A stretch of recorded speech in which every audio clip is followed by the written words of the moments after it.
a fait un mauvais départ. Ils menaient 3-0, donc on ne pouvait pas faire pire. On a traîné cet écart pendant voilà, toute la première mi-temps et on a réussi grâce au public, grâce aussi à l'équipe. On n'a pas paniqué, on est resté dans notre match, on ne s'est pas affolé. Et on est revenu petit à petit, on a fait le trou tout doucement.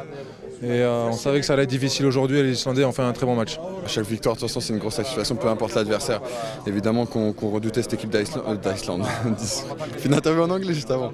D'Islande, pardon, qui est très dangereuse. Mais voilà, je pense que le plus important dans notre équipe, c'est qu'on se concentre vraiment sur nous, sur les joueurs qu'on a. On a des potentiels énormes, on a des joueurs cadres qui nous épaulent et qui font toujours le boulot. Donc voilà, à nous de se mettre au diapason et continuer notre belle aventure. On a vécu un moment magique aujourd'hui dans un stade de 28 000 personnes. Pour un match de hand en France, c'est vraiment une expérience unique. En plus, on gagne.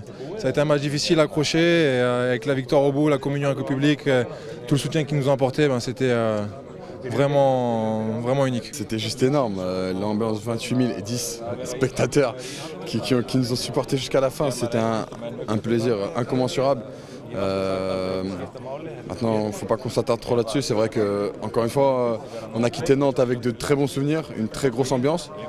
Et on retrouve Lille avec avec 2 fois plus de personnes et le même bruit. Enfin, plus de bruit en tout cas, mais le même engouement. Donc c'est juste énorme. C'est un plaisir et j'espère qu'on va continuer comme ça. On va suivre la vidéo réussie. De toute façon, on va les revoir à la vidéo pas longtemps après. Donc, mais évidemment qu'on va suivre. Ça va être notre futur adversaire, on le sait directement. Donc voilà, ça va être. On va se reposer quand même. On va en profiter aussi de ces 2 jours. On a la chance d'avoir 2 jours de repos et puis derrière, on se remet au travail. Là, on va regarder le match. On va regarder pour voir contre qui on va jouer et préparer ce quart de finale qui s'annonce de très haut niveau aussi.